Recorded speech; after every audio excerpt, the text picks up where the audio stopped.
Hey guys, welcome back to the channel and another little Orwin pre-MOT update. So I'll just show you where I got to. So I've done a little bit of tidying up the arch, I've welded in the end of the sill, and I've just got a layer of filler on. It doesn't look very pretty at the moment, but it'll look a lot prettier once it's all ground back and sanded back and a layer of protection on it. I just want to show you the bit that I found, which I tried showing you on the last video, which was the hole in the rear chassis where the spring seats.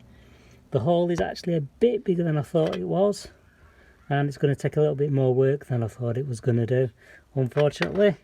Just shine the light around this side a bit better. There we go. So there you can see the hole's actually a bit bigger than I thought it were going to be. It's a pity really, because the actual spring seat itself's absolutely solid as a rock.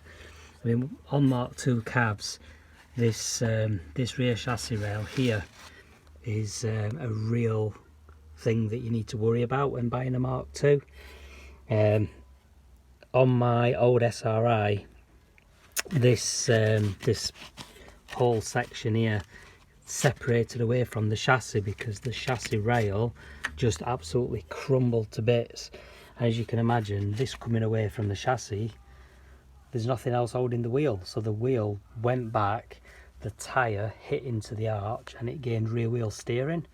It was a pretty scary thing when it happened, because you imagine I'd just come off the motorway, gone round the motorway roundabout, and then I was just taking the left hand turn to go down to where I was going, and snap, suddenly got rear wheel steering, and that was all because of this chassis rail which completely crumbled. Luckily, to say that we're 20 years on from when that happened, I mean that happened in about 2001, something like that, 2002, so you're looking 20 years ago.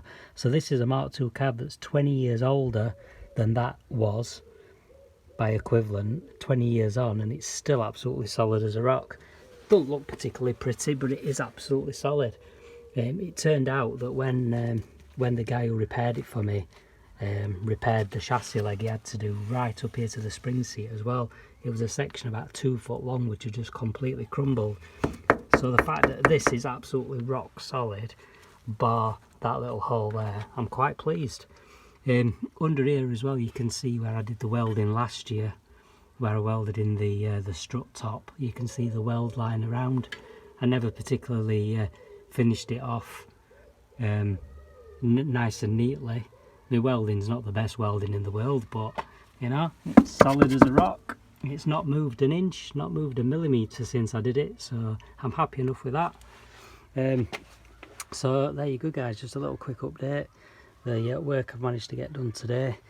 I'm going to be leaving off soon because I'm starting to you know, getting on a little bit time wise.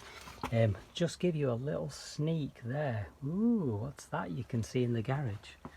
You've never really seen this on the channel before, but this is my convertible. Ignore the fact that the lower skirt is sat on the floor. That's because it's not actually attached to the car. But there is Brad, my Mark II Cav convertible, and there's a couple of spare bumpers which I got for the twin top, which as yet I've not got around to fitting, obviously. But there you go, a little sneak peek of Brad. Manta, the Vector over there, Orwin. One other little thing I've done, you might have noticed on older videos that Orwin had got these little plastic brackets stuck on the car. If you look back at old videos, you'll notice there's one there on the tailgate,